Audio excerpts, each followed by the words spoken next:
Hallelujah. आप सबको प्रभु यीशु मसीह में जय मसीह की। मैं विश्वास करता हूँ आप सब भले चंगे हैं और परमेश्वर में आशीषित हैं। आपके अपने चैनल जीवित परमेश्वर में आप सबका बहुत बहुत स्वागत है। आपके अद्भुत प्रेम के लिए जो आपने मेरे चैनल जीवित परमेश्वर को दिया, इसके लिए मैं आप सबका बहुत बहुत धन्यवाद करता हूँ। हमारे चैनल का उद्देश्य यही है कि हम सब परमेश्वर में बढ़ते चले जाएं और परमेश्वर की निरंतर महिमा करते चलें और आत्मिक उन्नति करते चलें, ताकि हम सब अपने लिए और बहुतों के लिए आशीष का कारण बने और पृथ्वी के आखिरी छोर तक परमेश्वर की महिमा करें और परमेश्वर के गवाह ठहरें। आज फिर से मैं एक और प्रश्न लेकर आया हूँ आपके लिए। मेरा आज का प्रश्न है, हमारे साथ गलत क्यों होता है? मेरे कहने का अभिप्राय है कि हमारे जीवन में गलत बर्ताव क्यों होते हैं, हमारे साथ गलत चीज़ें क्यों होती हैं जीवन में। इसका हम जवाब ढूंढने की कोशिश करते हैं आज परमेश्वर के वचन से, और एक छोटी सी कहानी लेकर आया हूँ इसी से संबंधित मैं आप सब के लिए। तो आइए उस कहानी में चलते हैं और देखते हैं कि परमेश्वर उस कहानी के ज़रिए और परमेश्वर का वचन उस कहानी से हमें क्या सिखाता है और इसका क्या जवाब है कि हमारे जीवन में परमेश्वर क्या कहना चाहता है कि हमारे साथ गलत क्यों होता है। इसका जवाब क्या है, आइए इस जवाब को ढूंढने की कोशिश करते हैं। चलिए कहानी में चलते हैं। एक छोटी सी कहानी से जानने का प्रयत्न करते हैं कि हमारे शब्द किस तरह से अपना असर डालते हैं। एक लड़की थी आराध्या। वह आराध्या कुछ दिनों से देख रही थी कि उसकी टीम में काम करने वाली एक महिला कुछ दिनों से काम ढंग से नहीं कर रही थी और बॉस से भी उसे काफ़ी डांट पड़ रही थी। एक दिन यह महिला आई तो उसकी आंखें सूजी हुई थी, थोड़ी बदहवास सी भी लग रही थी। वह शायद अवकाश चाहती थी, परंतु कई दिनों से उसका काम सही से नहीं होने की वजह से उसकी हिम्मत नहीं हो रही थी। आराध्या को जाने क्या सूझा कि उस दिन वह लंच पर उस महिला के साथ बैठ गई और उससे पूछा कि क्या उसे कोई परेशानी है। महिला ने बताया कि कई दिनों से उसके बेटे का बुखार नहीं उतर रहा है, शायद अस्पताल में भर्ती कराना पड़ेगा। ऑफिस में भी छुट्टी नहीं मिल रही है, काम बहुत है और बॉस भी कमियां निकाल कर उससे ज़्यादा काम ले रही है और डांट भी काफ़ी पड़ रही है।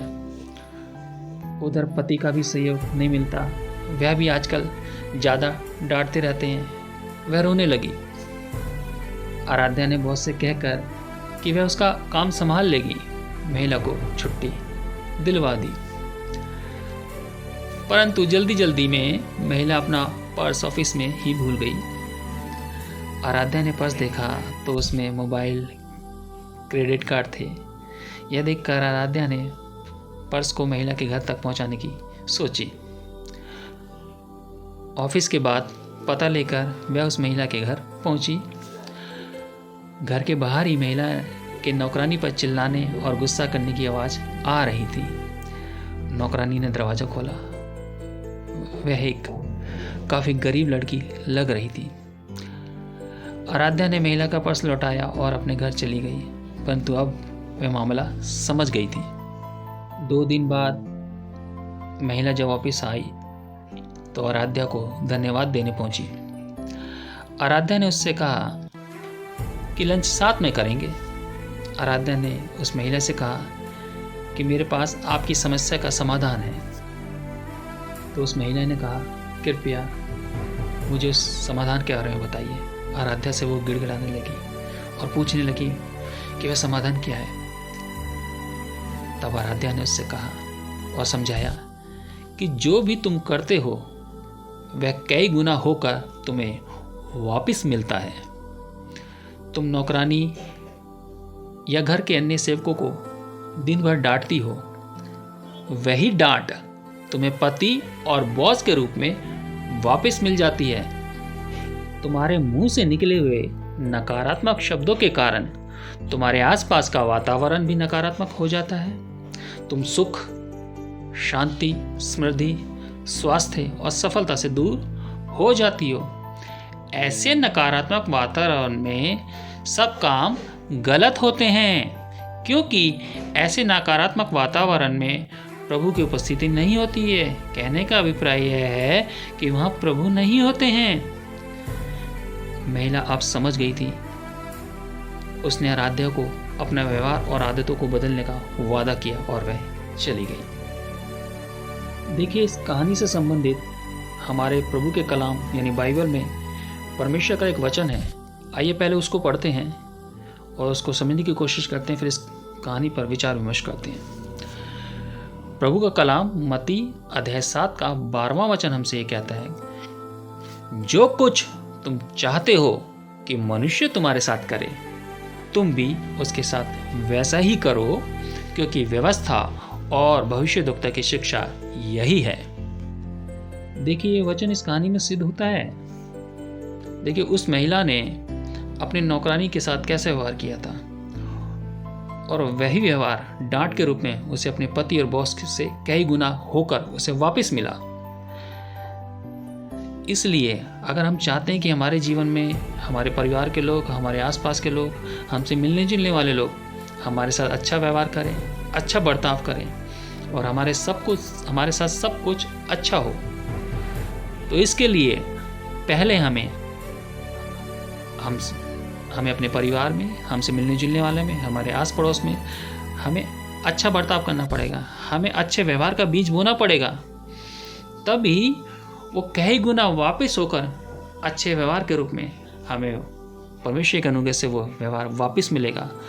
तभी हम अच्छे बीज बोने के कारण अच्छी फसल को काट पाएंगे, यानी अच्छे व्यवहार को बोएंगे। हम पहले हमें बोना पड़ेगा अच्छा व्यवहार, अच्छा बर्ताव। हम लोगों के साथ अच्छा करेंगे तब वो वापस हमें मिलेगा, क्योंकि पहले बीज बोना बहुत ज़रूरी है। तो अच्छे व्यवहार की फसल को हम बहुतायत से काटना चाहते हैं, तो हमें बहुतायत से अच्छे व्यवहार को बोना पड़ेगा। यही परमेश्वर का वचन कहता है। देखिए, हमारे मुंह के शब्दों का भी बहुत महत्व है। शब्दों की शक्ति क्या है, इसका हम वर्णन देख सकते हैं नीति वचन 18 के 21 वचन में। देखिए, ये वचन क्या कहता है, जीव के वश में मृत्यु और जीवन दोनों होते हैं, और जो उसे काम में लाना जानता है वह उसका फल भोगेगा। ये वचन क्या कह रहा है हमसे, जीव यानी हमारी जुबान, इसी के वश में होता है कि हमारा जीवन मृत्यु की ओर जा रहा है या बहुतायत के जीवन की ओर जा रहा है। देखिए, हमारे शब्द हमारे आसपास नकारात्मक वातावरण बनाते हैं, कलेश का माहौल बनाते हैं। ऐसे समय में हमारे द्वारा लिए गए सब फैसले गलत होते हैं। ऐसे में स्वास्थ्य भी खराब होता है। देखिए, ऐसा माहौल कहाँ होगा, लड़ाई का, कलेश का, स्वास्थ्य खराबी का, ऐसा माहौल शैतानित माहौल में होगा। अपने जीवन में प्रभु में हमेशा ये बात याद रखें कि यदि हमने शैतान को अपने पैर का नाखून रखने की जगह भी दे दी ना, तो सीधा तो अपने आप खड़ा हो जाएगा वो। और सीधा खड़ा होने का मतलब समझ लें, हमारे जीवन में सारी चीज़ें नकारात्मक हो जाएंगी, हमारे आसपास का माहौल नकारात्मक हो जाएगा, हमारा जीवन नकारात्मक हो जाएगा, हमारी आत्मा मर जाएगी, क्योंकि शैतान उस जीवन में, उस जगह पर अधिकार कर लेगा। जबकि परमेश्वर ने हमें बहुतायत का जीवन देने के लिए बुलाया है। इसलिए अपने मुंह के शब्दों को बहुत ध्यान रखें, क्योंकि परमेश्वर ने बोला है, मैं नहीं कह रहा, परमेश्वर का वचन कह रहा है कि तुम्हारे जीव के वश में मृत्यु और जीवन दोनों है। जो इसको काम में लाना जानता है वो इसका फल भोगेगा। अब ये हमारा चुनाव है कि हम किन शब्दों का इस्तेमाल करते हैं और उनके द्वारा हम कौन सा फल भोगेंगे, ये हम तय करेंगे। इस बात को हम इस कहानी में देख सकते हैं। जब आराध्या उसके घर में गई तो उस नौकरानी को वो डांट रही थी, वो महिला। ये तो सोचिए, जब वो गई थी सिर्फ उतना उसने इतना देखा, उससे पहले वो घर में उस नौकरानी के साथ कैसे शब्दों का इस्तेमाल करती होगी, कितना बुरा भला बर्ताव करती होगी, कितने कटु कटाक्ष शब्दों का प्रयोग करती होगी, अपने शब्दों के द्वारा उसे श्राप भी देती होगी। और देखिए, उस कारण उसका जीवन श्रापित हो गया, उसका बेटा बीमार रहने लगा, उसको देख नहीं पा रही थी, उसको समय नहीं दे पा रही थी, और जो चीज़ उसने बोई थी अपने पति और अपने बॉस के जरिए, उन चीज़ों को कई गुना वापस अपने जीवन में पा रही थी। इसलिए अपने शब्दों पर ध्यान दें, अपने व्यवहार पे ध्यान दें। हम जैसा व्यवहार का बीज बोएंगे वैसा व्यवहार हम अपने जीवन में पाएंगे। जैसे शब्दों को बोएंगे वैसे शब्द हमारे जीवन में कई गुना लौट कर वापस आएंगे। परमेश्वर आप सबको आशीष दे, बरकत दे। परमेश्वर में सब आशीषित हो। देखिए, जैसे सांसों की अहमियत है हमारे जीवन के लिए, वैसे ही शब्दों की अहमियत है जीने के लिए। और ये शब्द ही होते हैं जो हमें प्रभु से जोड़ देते हैं। हमारे मुंह के शब्द हमें परमेश्वर तक लेके जा सकते हैं। हमारे मुंह के शब्द हमें शैतान तक लेके जा सकते हैं। हमारे मुंह के शब्द तय करेंगे कि हमारा संबंध किससे है। तो फैसला हमारे पास है। परमेश्वर ने चुनाव करने का अधिकार हमें दिया है। तो यदि हमारे जीवन में कुछ चीज़ें गलत हो रही हैं तो आज अपने जीवन को हमें जांचने की ज़रूरत है कि हमारे साथ ऐसा क्या हो रहा है। हमने बीते समय क्या बोया है, वो कई गुना वापस लौट कर हमारे पास क्यों आ रहा है। अगर कुछ हमारे जीवन में ऐसे कुछ गलत बातें हो रही हैं, गलत चीज़ें हो रही हैं, तो हमें सुधारने की ज़रूरत है। परमेश्वर से तौबा करने की, माफ़ी मांगने की ज़रूरत है और एक नए तरीके से, एक नए सिरे से प्रभु में एक शुरुआत करें। और परमेश्वर भला है, वो विलम्ब से क्रोध करने वाला परमेश्वर है। तो आज से मैं यही कहना चाहता हूँ अपने भाई बहनों को, जितने सुन रहे मेरे भाई बहन, कि ज़ुबान से परमेश्वर के नाम से आशीष बोलें। और आज से एक काम जरूर करें, आज से प्रभु के वचन के द्वारा आशीष बोलना शुरू कीजिए, भविष्यवाणी करना शुरू करें। अपने घर के लिए, अपने परिवार के लिए, अपने देश के लिए, अपने कलीसिया के लिए, प्रभु के लोगों के लिए। देखिए, आज भविष्यवाणी करेंगे, कल उन्हीं भविष्यवाणी की अच्छी फसल को आप काटेंगे। तो परमेश्वर आप सबको आशीष दे। मैं आज अपनी बात को यहीं विराम देता हूँ और इस विषय के लिए प्रार्थना करता हूँ आप सबके लिए। परमेश्वर आप सबको आशीष दे। आइए प्रार्थना करते हैं। प्रभु जी, आपका धन्यवाद करते हैं, आपकी महिमा, आपकी तारीफ करते हैं खुदावन, इस कलाम के लिए जो आपने दिया परमेश्वर, अपने वचन के लिए जो हमारे जीवन में खुलासा किया परमेश्वर, अपने वचन के द्वारा हमारे जीवन में आप आए खुदावन, धन्यवाद करते हैं। प्रभु यीशु मसीह जी, मेरे जीवित खुदा, इस समय तक, हमारे जीवन काल के इस समय तक हमसे जो भी गलती, गुनाह, पाप, दुष्ट जाने अनजाने हुई है पिता, उन सब के लिए मैं आपसे क्षमा मांगता हूँ। क्षमा करना प्रभु यीशु, मेरी विनती है, प्रार्थना है, नम्र निवेदन है पिता आपसे। पिता, हम सबको आपके पवित्र में ढकते हैं आपके अधिकार से, और आपके पवित्र लोग का, आपके स्वर्गीय दूत का बाड़ा हम सब अपने चारों ओर लगाते हैं ईश्वर आपके अधिकार से। प्रभु यीशु, हम सबको अपने बुलंद हाथ के नीचे अपनी सुरक्षा में रखना। दुआ मांगते हो पिता आपसे।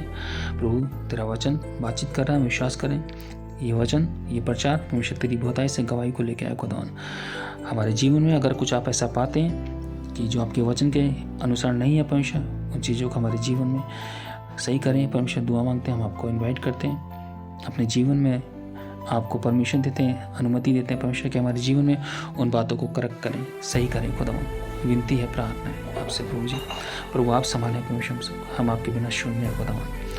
तेरा वचन एक एक से बातचीत करे, ये प्रचार एक एक से बातचीत करे खुदावन। हम बहुत ऐसे गवाही है इस प्रचार के द्वारा, तेरी महिमा के द्वारा परमेश्वर, जिससे हमारी नहीं परमेश्वर आपके बड़े नाम को इज्जत मिले, आपके बड़े नाम की महिमा हो, और पृथ्वी के आखिरी छोर तक तेरे बच्चे यीशु मसीह की गवाह ठहरे खुदावन। दुआ मांगता हूं, सब कुछ आपके सामर्थ्य है, तुम सब तक प्रभु जी आपकी सीधी इच्छा पूरी।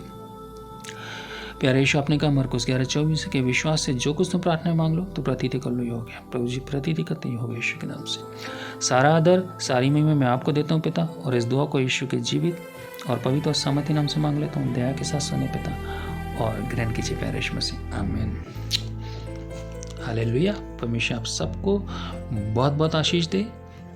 आप सबके प्यार के लिए जो आपने मेरे चैनल जीवित परमेश्वर को दिया है, इसके लिए मैं आपका बहुत ऐसे धन्यवाद करता हूँ, आपके इस अद्भुत प्रेम के लिए कि जो आप हम सबको इतना।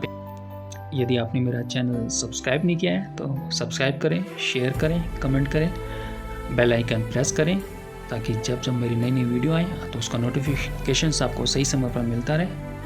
परमेश्वर आप सबको बहुत बहुत आशीष दें। यदि कोई आपके कमेंट्स हैं तो आप हमें शेयर कर सकते हैं, साझा कर सकते हैं। यदि कोई आपकी प्रार्थना के विषय हैं तो आप मेरे व्हाट्सअप नंबर पर साझा कर सकते हैं अपनी प्रार्थना के विषय, जो मेरा नाम व्हाट्सअप नंबर है आप सबके लिए डिस्क्रिप्शन में दिया हुआ है।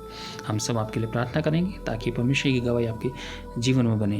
आप चाहते हैं कि किसी विषय पर हम वीडियो बनाएं तो अपना विषय हमें साझा कर सकते हैं। हम उसके लिए आपके उस विषय के लिए ज़रूर वीडियो बनाएंगे, ताकि हम उस विषय के द्वारा हम भी आशीषित हो सके और सब आशीषित हो सके। परमेश्वर आप सबको बहुत बहुत आशीष दें। थैंक यू, यीशु के नाम, आमीन।